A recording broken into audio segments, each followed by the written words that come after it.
Great to be with you all. It's very strange to be in healthcare when we're actually winning something. We're actually in first place for adopting AI across the globe. So just to kick off the questions immediately, my question to the panelists is, from your lens, from your seat, why do you think today is different? Why is the time now for AI? And how is it really impacting in your business or your organizations? And Stephen, we'll start with you. I think I started off as a tech guy. My first job was in IT at a hospital in rural Oregon. And then I went through a career in Silicon Valley, the dot-com boom, the dot-com crash, the financial crash, all the years in between and the nearly 15 years since. And there's moments along that path in the tech world in Silicon Valley where you're a part of something where the needs of the world kind of match up to this new emergent technology. And I think we're in a moment now with AI, where AI will touch every person, every industry, every university, every country in some ways we can predict. And if you saw the keynote this morning from Jensen, in ways we can't yet predict. And so I think as we look about the interaction of AI and healthcare, we're in the early innings, to use a World Series analogy, of pretty extraordinary transformational opportunity, not just for chatbots and different components that we're using today, but an unimaginable productivity and efficiency across the industry. Yeah, totally agree. Stephanie, do you want to give us a shot? Yeah, happy to. I would say we're in an industry that has had structural challenges for decades. Each of you know this. As you think about healthcare productivity, lagging industries, often by 4 to 10 times a factor. You think about costs in healthcare that far outpace wage growth, and they have for decades. I started my career as a labor and delivery nurse. Actually, we started adoption of electronic health records in 2002, so like early days of that. And it was frustrating more than helpful. And you've got an industry where clinicians, the ones that are front lines with the patients, are spending a lot more time on charting and with paperwork than they are focusing on patients. And then you coming out of the COVID pandemic, we've had shocks to the system that are really challenging health systems with labor costs, supply chain challenges. And this is the moment where the industry is at a point of frustration and just costs that are unsustainable.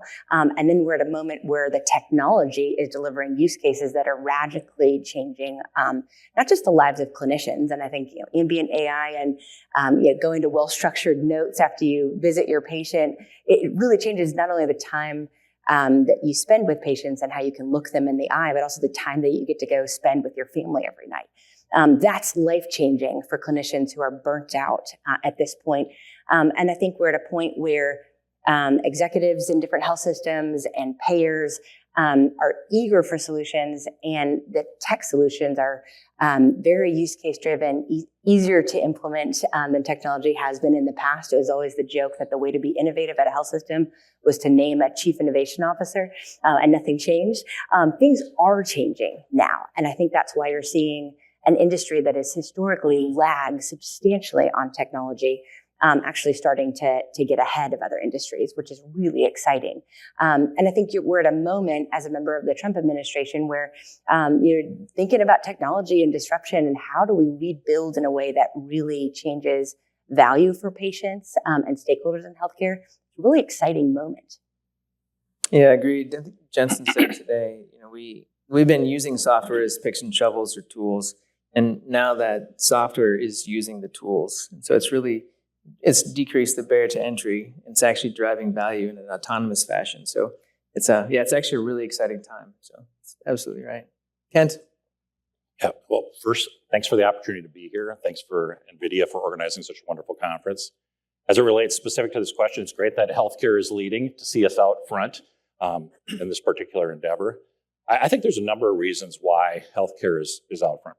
First, from a basic foundational level, every one of us as humans has a shared incentive to create better health and wellness for our families, our friends, our coworkers.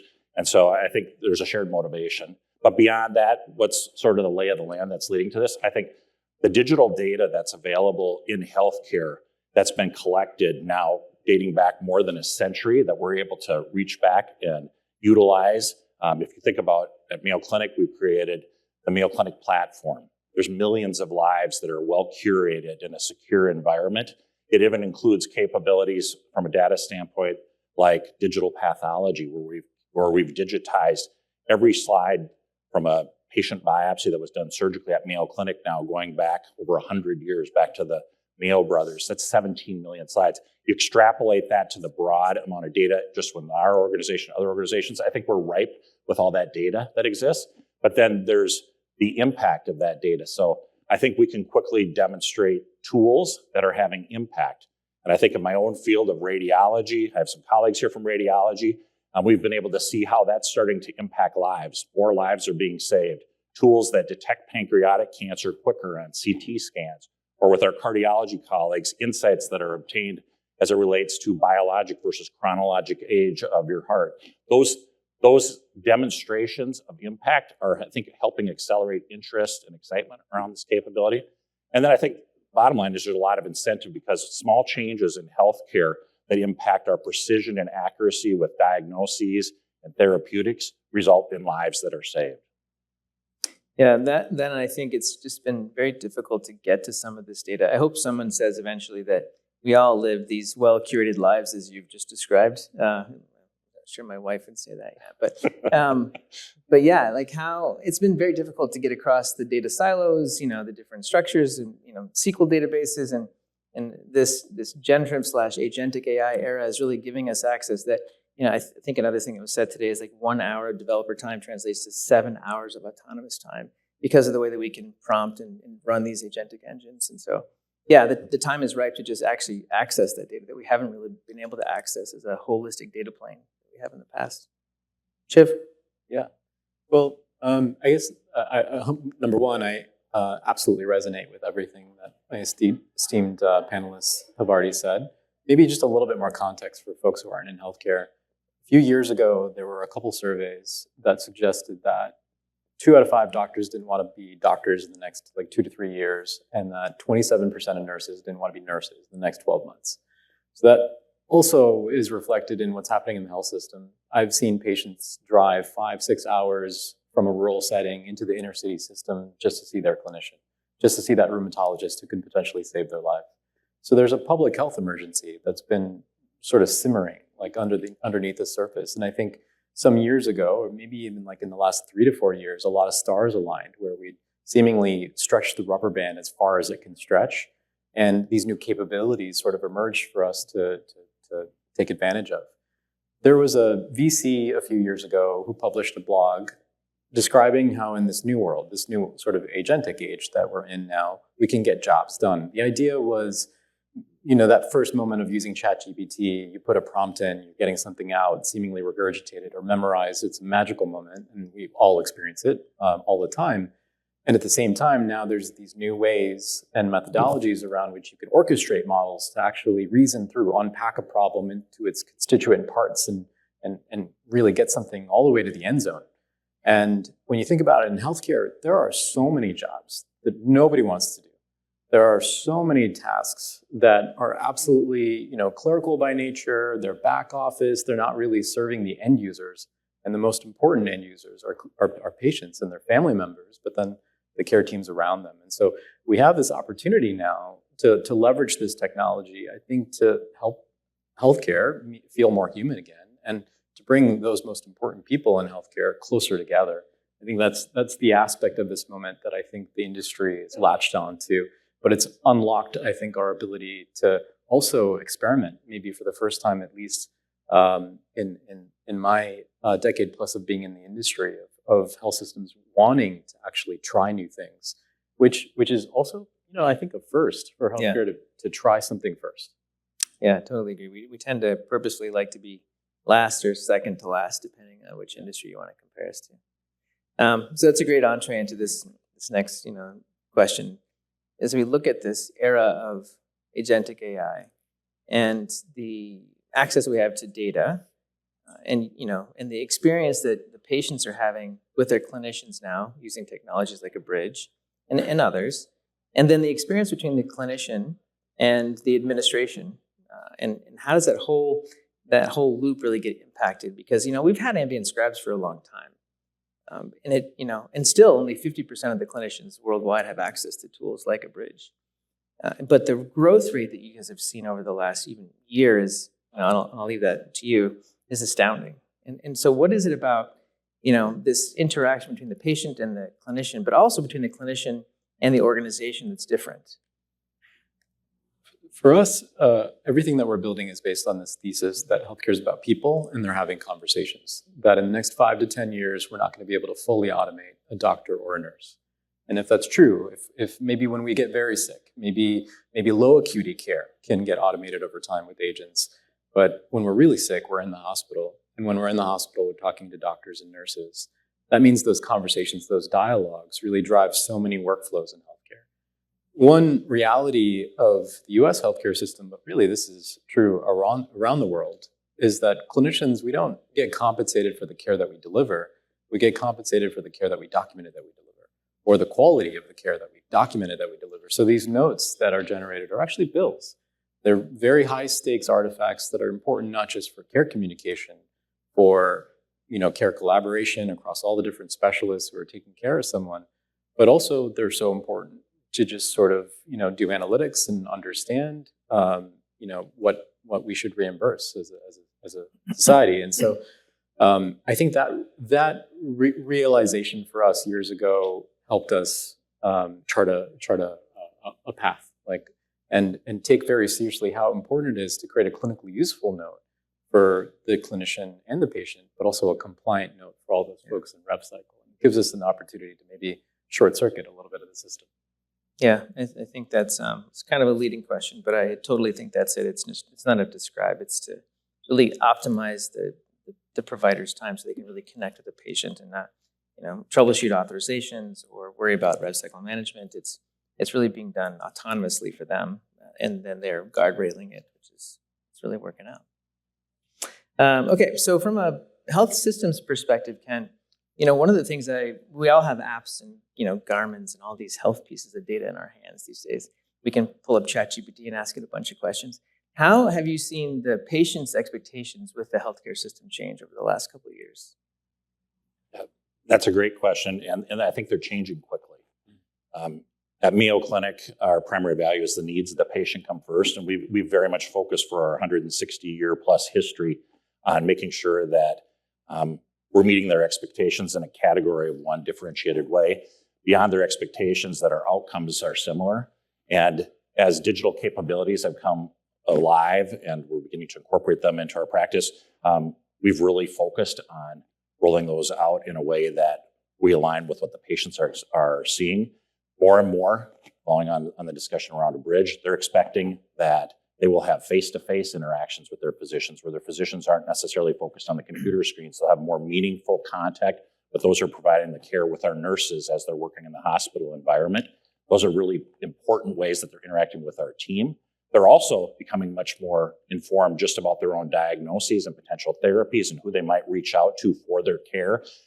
Even my 80-plus-year-old parents, I just saw them 2 days ago, and they had ChatGPT out asking me medical questions. And so I think the fact that it's gotten to them who are not technologically savvy tells me that they're going to have even bigger, deeper expectations about what we can deliver. So we've made sure that we begin to roll out tools that they're experiencing. So we've rolled out tools like Abridge so that they begin to experience that better interaction. We're rolling out tools in the clinical practice that provide better insights and capabilities so that we reinforce that expectation for well-curated category of one types of experiences. But I think very shortly they're going to start to expect tools that will help them with their navigation, their scheduling, beyond the direct patient care, in addition to the diagnostics and therapeutics. Well, we're not surprised you come from good stock, so there's smart parents. Also, not to put you on the spot, but I think I'm going to. The story you told about your wife in Abridge was pretty awesome. Would you mind retelling that story? Yeah. Well, we were visiting just before this session, and I was sharing. I almost gave Shiv a hug because my wife is a clinician. She's director of women's health at Mayo Clinic in Florida, and we introduced the Abridge tool into our clinical practice here recently. And she's been a practicing physician at Mayo Clinic for 30 plus years. She very much focuses on having outstanding patient experience scores and interacting with her patients in a way that she's focused on them. And she deals with that by doing her clinical notes at night. And that's just been her normal routine for decades. And I expect that as part of our relationship, she'll head off and do that. That has disappeared completely. She's saving 2+ hours a day, every day consistently. And beyond having that extra time in the evenings, it's also allowed her to focus on additional teaching and research in her clinical practice. So she says it's the most transformational thing she's experienced as a clinician now, over 30 years in practice at Mayo Clinic. That's awesome. Good story. Thank you. That's awesome. No. Good story, man. One thing to add, one thing that you reminded me, two things you reminded me about. One was when my 80-year-old aunt called me about whether she should buy Bitcoin. And I thought, if she's calling me, too late. She knew about it. But, back to your example on data, in the introduction you heard, I spent a career in cybersecurity. So in another place, or if you catch me after, I'll scare you to death on cybersecurity stories in healthcare. But one thing that we learned in the cybersecurity world that's relevant to this information story is it took us many years in cybersecurity to realize that some of what we thought was the least valuable data for companies ended up being the most valuable to find out if your company had any interactions with various badness in the world. And it was about how do you take what we thought was low quality data signals and using technology and AI to curate the valuable part of the signal and then surface those to a human being to act on.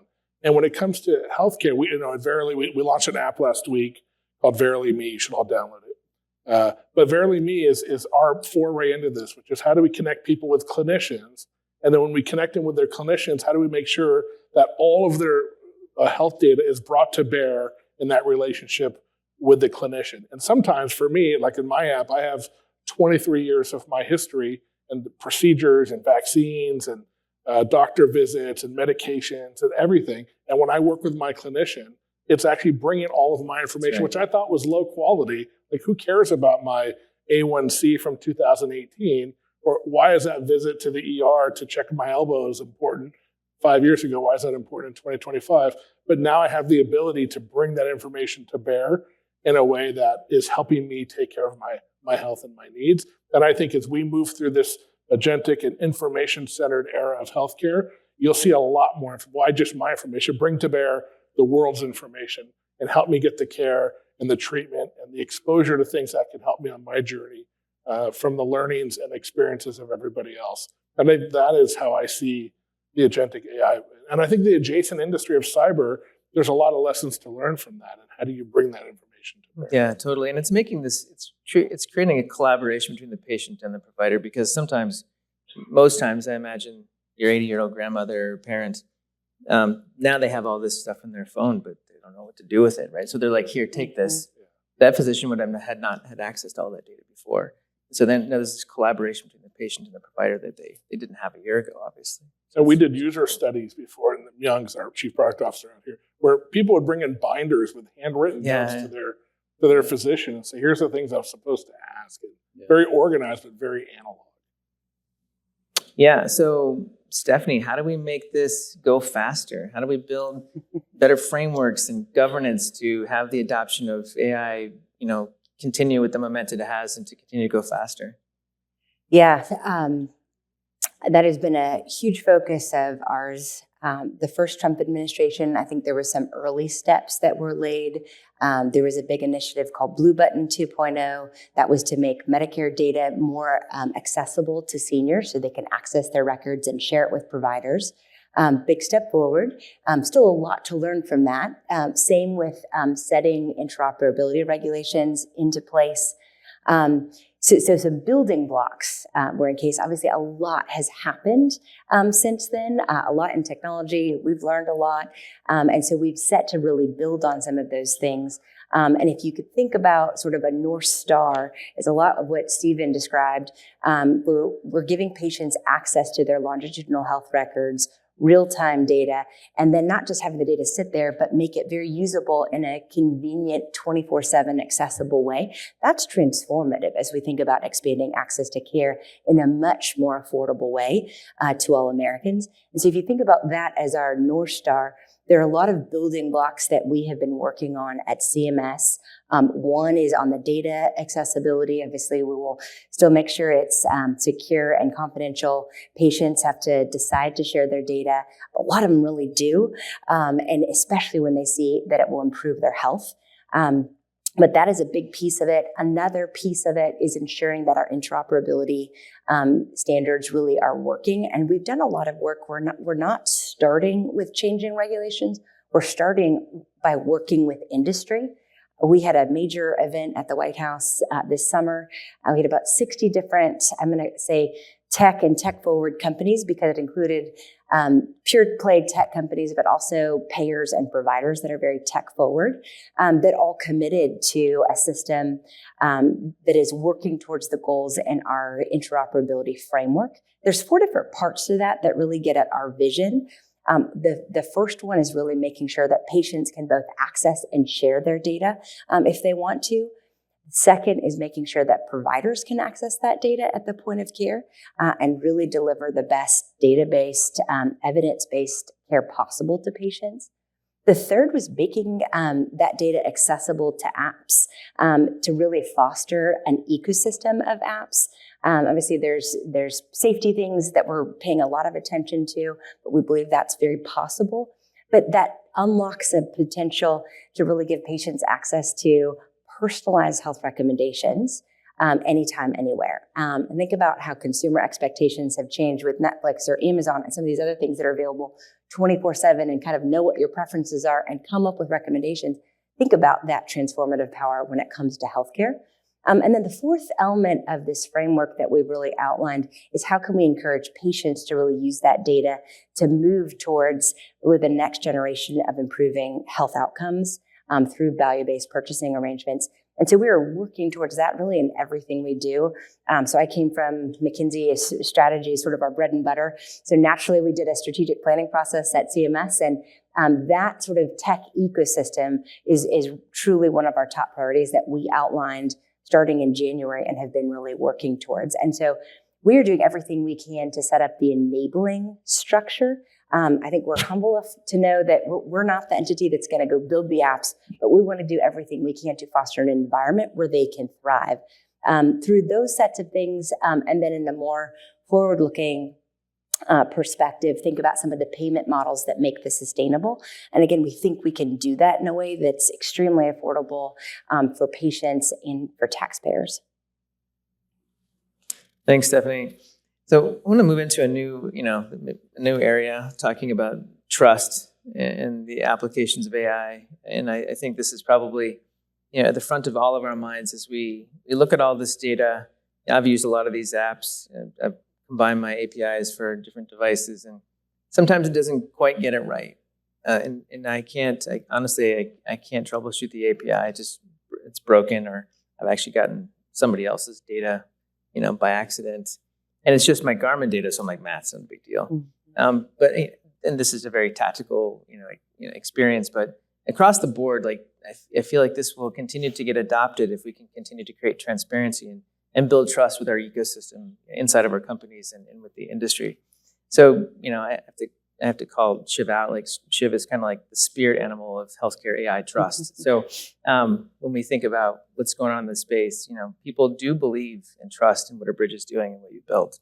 So I'm curious, inside of the company, how do you guys embrace trust, talk about trust? How is it part of the culture of Abridge? And then how do you translate to the ecosystem that trust? It's really kind of you to say. I think some years ago, we try to break down trust into 3 components: transparency, reliability, and credibility. And transparency is something that can manifest at any level of the company stack. It can manifest in the product in the way that someone should be able to audit any bit of output, whether it's a word, a sentence fragment, or a paragraph. We should show the end user where that came from in the actual transcript of the conversation. They should even be able to listen to that audio snippet if it still exists, if we haven't purged it yet. Similarly, if we're extracting or inferring a diagnosis, we should show our work in the coding space. We also try to publish papers. We try to expose our benchmarks, expose where we're doing great, but also where we have a lot of room to improve. Reliability is something that we're continually working on. We're scaling quickly. Infrastructure is something, and we try to own that as well with all of our health system partners to help them understand how we're grading ourselves on reliability and how we're continually improving there. And I think the credibility piece is something what's that saying? It's earned in droplets and lost in buckets, and trust is just one of those things where you just have to put those consecutive wins on the board. But in many ways, I think it starts with the end users people we're trying to serve, and trust is the only currency that matters in healthcare. And it's you think about the most sacrosanct moments in healthcare, it's usually that conversation, that encounter between the clinician and the patient. So, what can we do to bring them closer together to have a more trusted relationship as well? It sort of manifests in like the ethos of what we're trying to do too. Yeah, absolutely. It's a great response. Kent, we've talked a lot about partnerships over the last couple of days and how you guys think about partnerships at Mayo and how we build partnerships in the ecosystem. And I have to look this way for the mic to work. And how do those trusted ecosystem of partnerships help shape the frameworks and trust that we build across healthcare? And so I'm curious, again, how does Mayo interpret or think about these partnerships in the ecosystem and use that to build trust with your patients, with your providers, and with your other partners like NVIDIA, Abridge, and others? Great question. Trust is essential in healthcare. If it breaks down, everything breaks down. And so really focus on that, particularly with the patients. But and I touched on that a little bit, how we're working with the patients already. But I would say, as it relates to our providers, and I'll discuss providers from a broader perspective, our clinicians, our nurses, anyone who touches the patient, we focused on making sure that the tools that they're working with or they will have the opportunity to engage with are, again, reliable, user-friendly, effective, because they make a decision very quickly about whether or not these tools work for them. And it's a lot of work to backtrack and try to convince them that they will work even when they're improved. And so that's one of the ways we're engaging with them. One of the ways we've tried with our providers internally to enhance that is we've decentralized our efforts around AI. While we have a foundational structure internally that helps enable the work that's happening, we've driven it back into the departments, and lots of capabilities are being developed in the front lines, grassroots type of development, and that allows them to be at the front line, developing those tools in ways that they can develop that trust. But then as we are also engaging with partners broadly, I think of our platform where we've curated, I think it's increasing all the time, but roughly 15 million lives, and it'll continue to increase.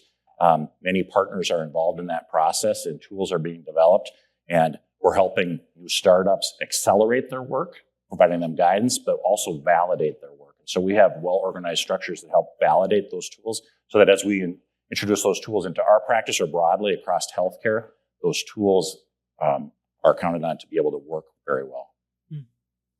Yeah, it's impressive, the way that Mayo operationalizes partnerships and vendor relationships. It feels very much like a collaboration. So it's been a pleasure to work with you guys. I can absolutely attest to that as well. Yeah. Incredible organization. To add to what Kent was saying too, trust is in security and data privacy and safety is I put it all in a category. And if you go to so Verily is 10 years old. We're the oldest company inside of Alphabet Google, other than Google itself, our sister company. And if you rewind 10 years ago to the Moonshot Factory, which is like the coolest innovation, I think the coolest innovation center in Silicon Valley, you had a young Verily, you have the self-driving car team, you have the drone delivery group, you have the robotics group, you have the life extension group, you have the stratospheric balloons and all this exotic stuff. And there's certain things that get kind of injected into your DNA as a company, having come from that world. And if you're going to do autonomous driving, if you're going to do drone delivery over people's homes, if you're going to do healthcare and health tech, which is what we do, you have to be innovative and you have to have trust, security, and you can't skimp. You can't cut corners. You have to make sure you have the proper investments in these, not just from a capital and a technical, but from a cultural. If you have a privacy or a trust and safety committee, like disband the committee. Like you never see a statue of a committee. It's never going to be the structure that gets you there. It starts with the CEO, and everyone in the company owns the trust equation, owns the safety equation, and they all have the ability to hold me and the CEOs and the leadership team accountable to making sure the company doesn't cut corners when it comes to these things. And I think Shiv said it great. It's the hardest thing to gain over time and the easiest thing to lose. And you don't lose it on stage at a big event talking about, you lose it when no one's looking and you're making decisions that impact your customers, your partners, your employees, all your teams. If that's when you make the wrong decision and you decide to do something that you shouldn't do, where it can be lost overnight. Yeah, and this is maybe a provocative question, but I feel like as a user of all these, and we all use these things, how do you demonstrate safety though? It's like this invisible thing that again, trust is a component, but if we could create, again, transparency and then consider demonstrating safety, that would help immediately build some of this trust. Across the board, anybody have any thoughts on like how do we demonstrate effective safety in these models? We have this multi-agent system that tries to look for false positives, confabulations, hallucinations, and then grade them in terms of severity. And if it's high probability, high severity, just programmatically remove them. And the tricky thing, to your point, is we don't tell people how many we found and how many we removed. What we're seeing behind the scenes is that we're driving this to zero, but it's hard to take credit for it. And so, it is a tricky thing. Yeah. Others, this has got to be core to cybersecurity. Like, how do you expose the safety mechanisms and show people? Yeah, the trust. There's a video on YouTube. It's a few years ago. It's not of us, but there was a wastewater treatment facility that was making drinking water out of wastewater, and everyone's like, "No way, it's not safe. You can't trust." And the guy who was in charge of it walked up to the spout and he just pulled a cup full of it, and he just drank it. That's awesome. He did fine. He's like, but we don't know what happened to him after. It was very good. Yeah. So I think there's using the product and demonstrating that it's safe by self-use, and I think that's one important way to do it. And there's also in ways in audiences and in different formats talking about not just the detail you spent on the tech stack and the third-party integrations and the penetration and external assessments of what you've built, but also in the what you've done to make sure that this is usable and trustworthy, and that the values, this is a corporate culture, the values of the company and of the people that are building these products and services are values you understand and values you respect. And so there's as much a corporate culture as there is a theatrical demonstration of the trust, and those come together, and you need to talk about it and demonstrate it. And I think that is as good as you can do. Yeah, I imagine this has got to be, centered to the conversation from CMS too. Like, how do you, you are on stage, right? Like, how do you think about communicating we overuse guardrails now because it's such a visual thing to think about. But, how does CMS or how is CMS considering the deployment of these models across different ecosystems from Medicare, Medicaid, Advantage? Everybody here. Anybody I meet who says they fully understand healthcare, I tend to question them because it's very confusing in this country anyway. So, what are your thoughts on how does CMS communicate this, and what are you guys thinking about putting in place to really, again, incentivize them and keep the momentum going, but also keep it safe and build trust with CMS and with the government?